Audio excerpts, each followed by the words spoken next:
around the intersectionality of health and physical safety. And during this time, we hear so many issues being discussed about the mental health aspects of this pandemic and its effects. So I'm going to ask Angèle to start her presentation now. Angèle. Good afternoon. Thank you, Kathleen. Thanks, Sue. It was brilliant to see you in action again. Haven't for a little while. Can you, everyone, see my PowerPoint? Not yet. Not yet. Okay, because I have shared. I'll share it again and see what happens. I was not asked here today because of my technical abilities that had nothing to do with my invitation today. I should have prefaced that for you at the very beginning. We can see that if you want to make it from the beginning. Perfect. Can you see it now? Whoops. How's that? Just take it out of presenter mode. You're good. There we go. Ta-da! Ta-da! Ta-da! Well, I have to say, first of all, thank you for inviting me back into your world.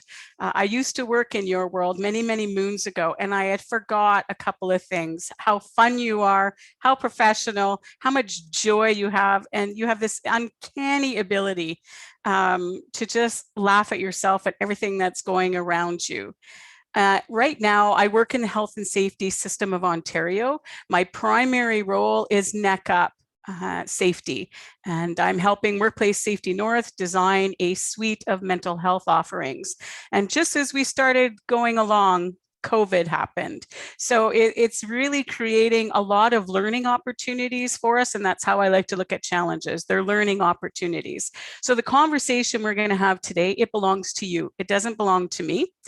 So I really look forward to your participation. And as Sue said, if you would like to just join in the conversation, please do. But before we get started, it was interesting. 18 months ago, when I started working in the mental health suite, I reached back into one of my most fondest memories, and it was a volunteer who taught me a life lesson that I've never forgotten. She was a woman who ran a local soup kitchen, and she worked 40 hours a week in the kitchen.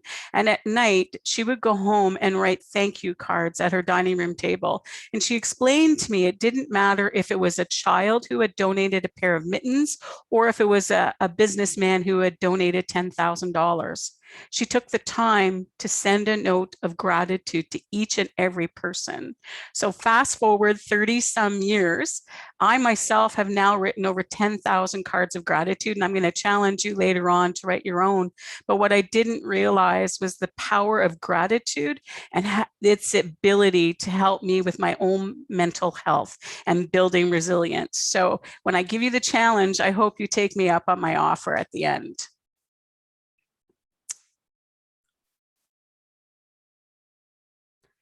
So my screen, there we go. Who remembers what it was like when we got to fly? I know it's a distant memory for most of us, but one of the things when we're in the airplane is when they're doing the safety message, they tell you to what if you're traveling with small children or aged people or people who need help. What do they tell you to do? Come on, put it in the chat box. Oh, take care of yourself first. Yeah, put on your own oxygen mask. Absolutely. Now everybody's going, oh, yeah, that's right. They tell us to put it on. Now you might be wondering, why am I talking about airline safety when we're talking about mental health and mental illness? Well, you have a lot of responsibility as a CVRM. I know you do. You have obligations to your organization. Your organization has obligations to the board of directors and your funders and your donors. And you are responsible for the lifeline, the lifeblood of your organization, the volunteers. So let me ask you this. If you haven't taken the time to put on your own oxygen mask first, can you really be taking care of them? Think about it. It's just like the many roles that we play now: partner, volunteer yourself, education, all the different roles that you play in life. If we don't take care of ourselves first, we won't be able to take care of others. So if you take nothing away from this session other than you're important and to wear your oxygen mask, let that be a real good reminder to you. And in the last couple of months, I've had just most interesting people share words of wisdom about how to put on your own oxygen mask. I tend to source most of my food locally, and I've gotten very close to a local farmer. And a few months ago, when I went to go visit her, I said, wow, you look amazing. Have you taken up like yoga, or, what are you doing? And she said, no. She said, when the sun comes out, I make a point to stop anything that I'm doing. And I go outside, and for 5 minutes, I just lift my face to the sun. And that's all I do. She says, I drink in the sunshine, the smell of the wind. And I thought, wow, and it does work. So try it today if the sun's out in your area. We also have to remember, give ourselves permission to not always be our best. One of my colleagues said she's given herself permission to burn the pancakes that she's feeding to her kids at supper time, because she's working full time and she's also homeschooling her children. So remember, put on your own oxygen mask first. When I started to deliver mental health and mental illness sessions to organizations, I had a young man who came up to me after one of the sessions, and he said, it would be very helpful if you could explain to people the differences between mental health and mental illness. And there's a third I'll also extend a quick kind of overview to, which is mental harm. So mental health, think about it. We all have it. Everyone has their own definition of what good mental health is. We can make choices to make it better, putting our face to the sun, petting a dog, because apparently this group doesn't like cats or reptiles, and rats are not pets. It's very similar to our physical health. So think of the most physically wonderful person that person who jogs and does just everything right, drinks the green smoothie, but then Saturday happens. It's raining. Their partners left Doritos and Pepsi on the counter, and Netflix has just released episode 17 of their favorite series. So they lay on the couch, they binge watch Netflix, and they eat the Doritos and Pepsi. Does that mean they have poor physical health? No. It means they had one day where things weren't, top of game. So this is like our mental health. We can do things to make it better, or we can do things that make it poor, right? So face to the sun, or if we want to make it poor, we can get into a conundrum where we feel sorry for ourselves, look at all the negatives, right? So we do have some choices around mental health. Mental illness is very different than mental health. Mental illness is we have very little control, just like we do not choose to have cancer diagnosis. So when we have mental illness, we have a doctor diagnosis, we have a doctor who's helping us on our journey, right? This is not Google-based. I'm doing it myself. And it's very, very similar to physical health. We don't choose it. And it's important to understand the difference between mental health and mental illness, because when we don't understand, this is when we contribute to stigma. And one of the greatest gifts we can give our society, our organizations, our families is to eradicate stigma, right? And the mental harm, that was kind of like in Sue's world when she was talking about harassment. And that's what we see ourselves doing to each other in the workplaces. I remember a few years ago, I was working on a session, and my granddaughter at the time, who would have been about 9, asked me what I was working on. And I explained to her the mental harm, and I explained it to her in a way where she could understand about bullying in school. And she looked at me with these big blue eyes. Now she looks like the Mary-Kate and Olsen twins. That's what she looks like. And she just looked at me horrified, and she said, Gigi, you mean it doesn't stop in school? I said, no, it doesn't. So it goes on, and it can go on for a very long time. So one of the things I often get asked is, how do I know if I'm okay? Or how do I know if others are around me are okay? This is a great tool, and you'll have the PowerPoint. And this is one of the slides that I suggest that you take out and actually post in your workplaces, and maybe use in some of your sessions with your volunteers. It's a really quick snapshot of looking at ourselves individually, but looking at the others around us and getting a glimpse of how we're doing. So it's a really good tool. And you know what? You don't have to be a psychologist or a psychiatrist, because I am not either. I'm what they call a psychological health and safety advisor. And that's one of the things with mental health and mental illness and mental harm. People think that we have to be bona fide professionals. We don't. What we have to be is good listeners, good active listeners. We have to be kind and empathetic, and we have to understand. We all have a different perspective. And I think that came through with your notes at the very beginning with Sue's session. So the two first columns, I like to call those the Grinch green, because I'm very visual. So healthy, that's when your feet hit the floor and you go, it's my day. That job interview, I'm going to nail it. That lottery ticket I bought, I'm going to win enough money to pay off my vehicle. And my favorite food was on sale at the grocery store. And I nailed it. It was great. I recruited 18 volunteers. None of them are going to leave. So this is when we're really, truly healthy, top of our game. But if you look at the responding and the reacting, can anybody see themselves there right now? In many of the classes, we look at this and they say, yeah, I can see myself. I often use the analogy, and I think Sue mentioned earlier about the grocery store. Just take a look at people, just stand away and just watch people. And you'll see some people are getting really annoyed because people aren't following the arrows. Or like Sue said, some people are just totally annoyed at these poor people at the front who have to ask the questions. Right? So you kind of are acting out of character. So when you yourself are in the responding, reacting, this is a time to take a step back.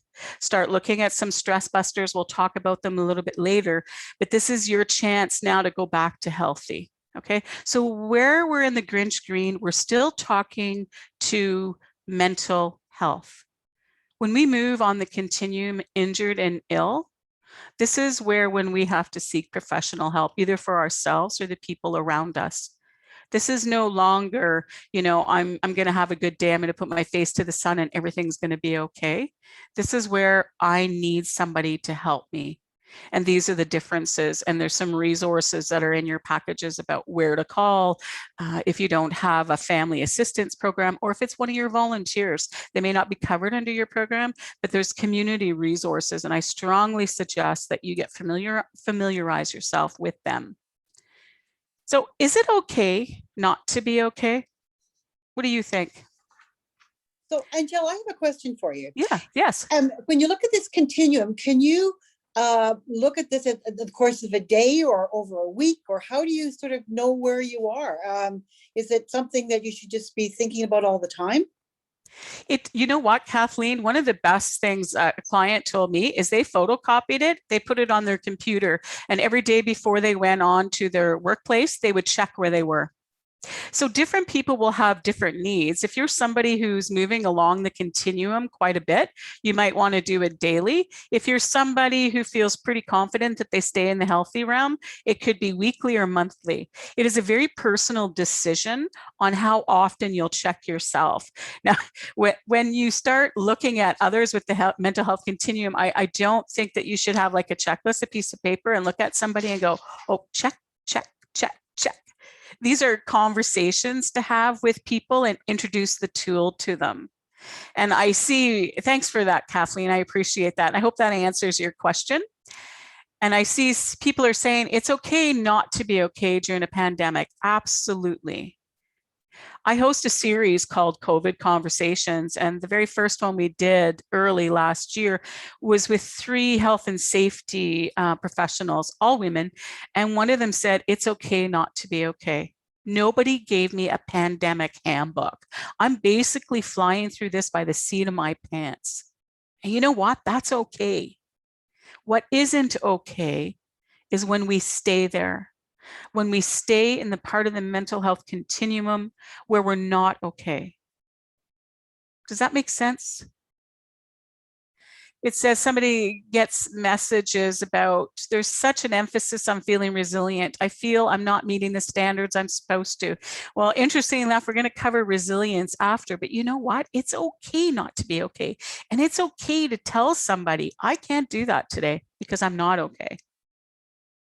When somebody at work asks you to take on a project and you're not okay, then yes, you should be able to.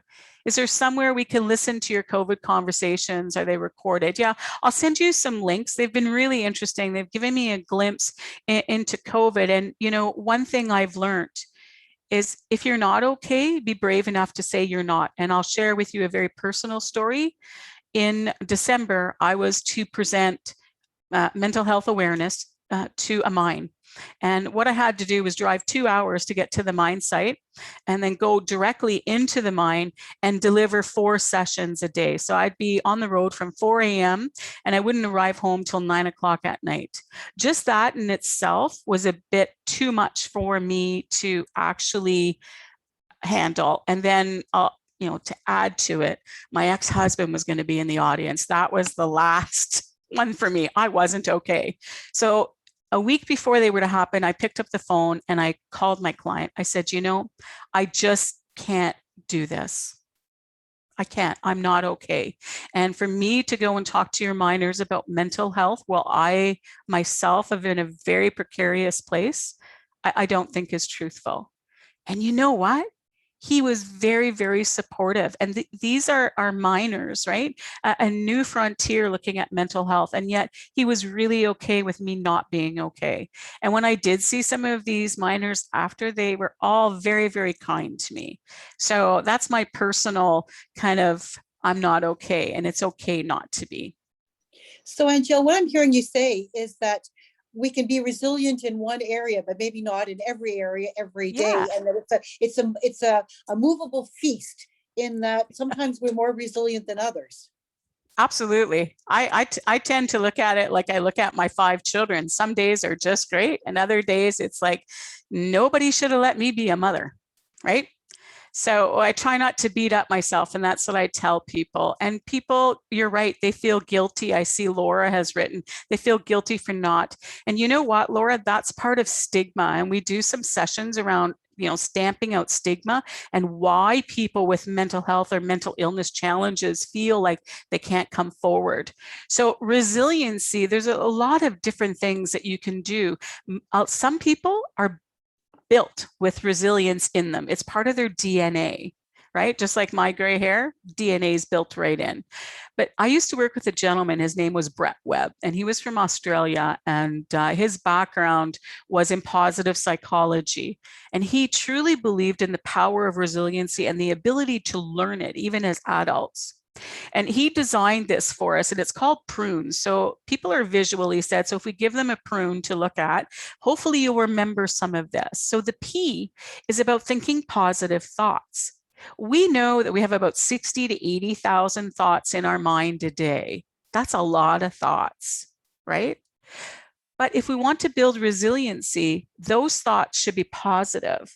So what they say is for every negative thought that runs through your mind, you have to replace it with 3 positive ones. Now, I told you earlier, I'm a visual person, so I've got the hamster going around and around on the wheel. So I try to think to myself, you know, just much easier. Let's have the positive thought and just stay away from the negative. Okay, so think positive thoughts. It helps to build up your resiliency. The R, that has to do with rejection. Now, for those single friends out there that use Tinder, I'm not suggesting get on Tinder and start swiping left and right. That's rejection at a very high level. I say start small. You're at a yard sale, somebody wants $10, you offer them 5, they say no, 7, you say no, 5, and they say, no, you can't have it. You go, okay, you walk away. You've just been rejected, and you don't have that article to dust, and you still have your money in your pocket. Right? So that's a small rejection. And what happens is when we have small rejections, we can start building up to a really big rejection. Like you thought you nailed it for that new volunteer position and you didn't get it, right? That's a huge rejection. But if you've built up the small ones, your resilience will be there and you'll be able to reach for it and pull yourself out of it. You try something uncomfortable. Right? For many people, it's public speaking. What is your uncomfortable zone? Try to do something in your uncomfortable zone, because when you do it and you're good at it and you walk away and you still have a pulse, you go, wow, that was pretty good. You're building resiliency in yourself. Try something new. That's the N. Something new. right? What we've heard through COVID is people learned a new language, they learned how to bake bread. The best story I ever had was this young gentleman who had just become a miner, and I was at a remote mine site. He said to me, wow, he said, I took off fly fishing. He said, I'm making the little things to catch the fish, and I had to do all the research. And when he was talking about it, his face just lit up.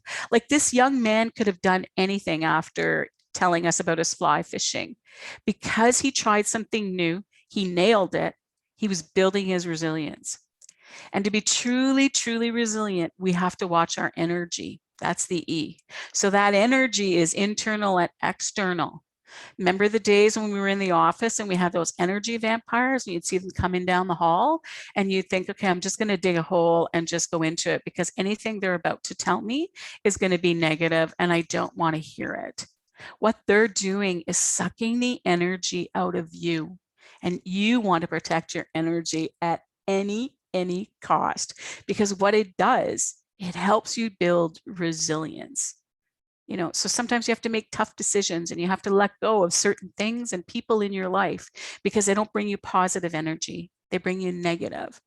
So if you want to practice resiliency, the prune method is a really good way to do it.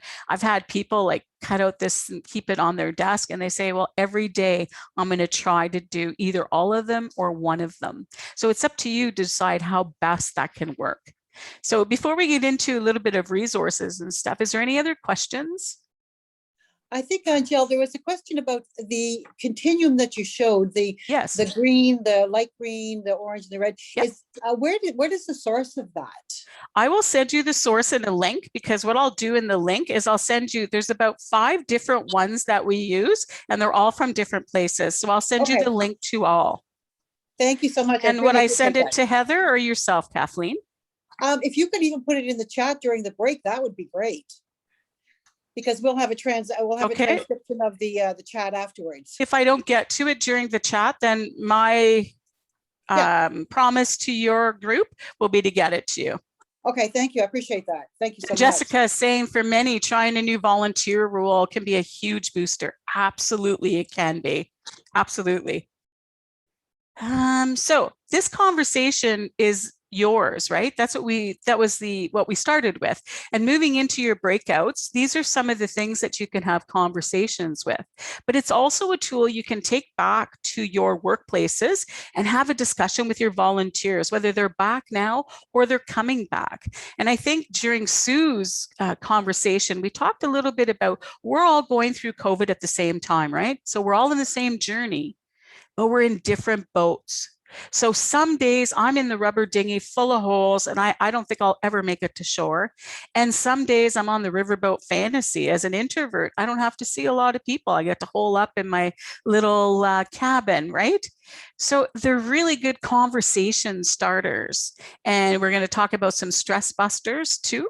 And if you'd like more conversation starters, I'd be more than happy to send some more to you.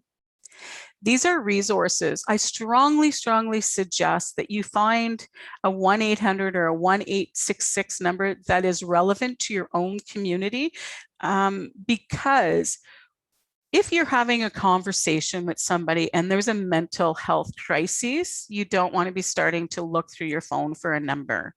A lot of people that we've had mental health sessions with will now carry the number in their wallet to make sure they have it with them at all times. So I think that's really, really brilliant thing to do. So I really recommend that you look for the resources that are local to your community. The ones that I've got listed here will also help you because they can be like province-wide or Canada-wide. Now, in the convoluted instructions, I had kindness coins, and I'm very thrilled that a few years ago, I was chosen to become a spirit builder, and I spent a couple of weeks in Thunder Bay with some Indigenous elders and just the most dynamic women, learning more than I thought was ever possible in my 50s. So these are the kindness coins, and poor Heather was cutting them out and gluing them when we came on. And I said, oh, you can stop because we're not going to use them too much. But they have a soft side, which is this. So this says daring and fearless. And if you flip it over, it says aggressive. So that would be what we would call the kind of rough side. So spiritual minded. And then if you flip it over, what does it say? It says aloof and distant. And I'll do one more for you. Outgoing and social. So that would be what? The soft side. And you flip it over and it says talks too much, right? So this is how we look at people. We look at them and say, oh, they're a little aloof. But if we flip the coin, oh, maybe they're not aloof. Maybe they're spiritual minded. So this is a tool that you can use with your volunteers. You can use it with your teams at work, and you can do it different ways. How we like to use it in mental health is this. If I share with you that I have a diagnosis of bipolar, I want you to still remember, I'm Angel, that dynamic CVRM, and don't you forget it.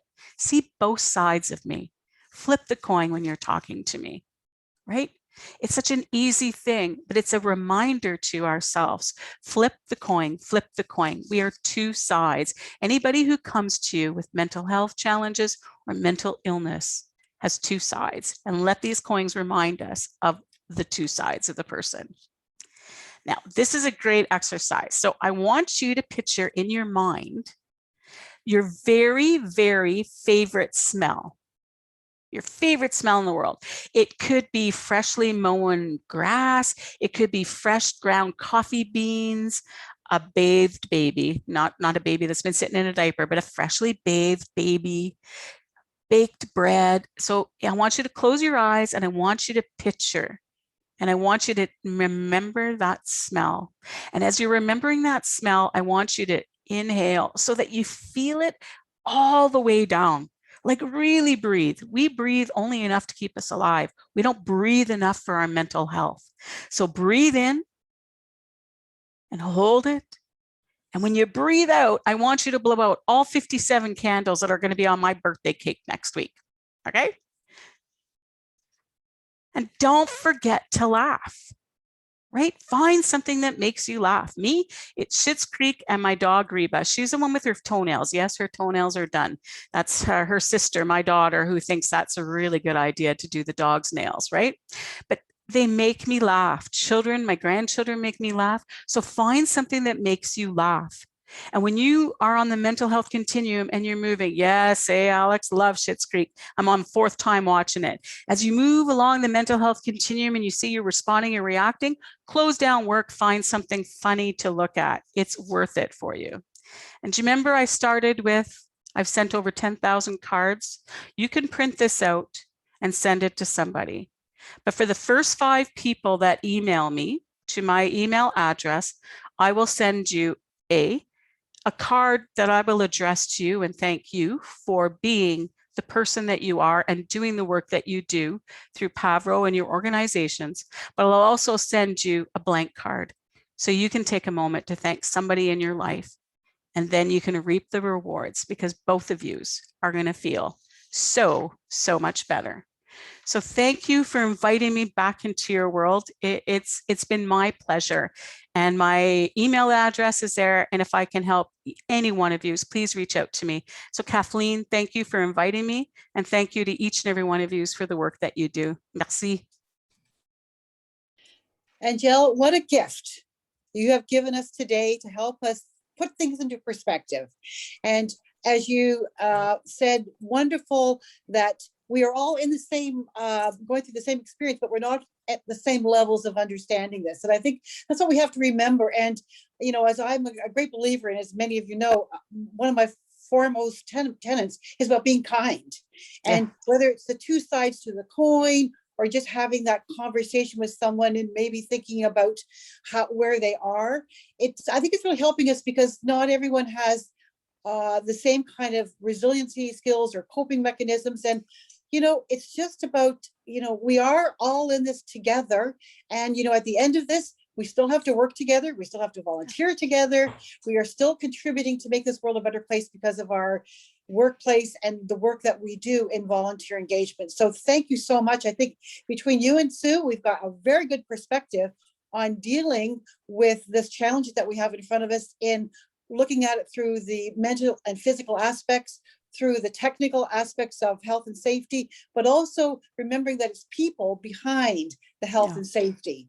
So thank you so much. We are going to take, I think, a little bit of a break now. Amanda, did you want to say anything before we take our break for about 15 minutes? I'm sure everybody could use something to eat or drink. Or Yeah, maybe just get off Helena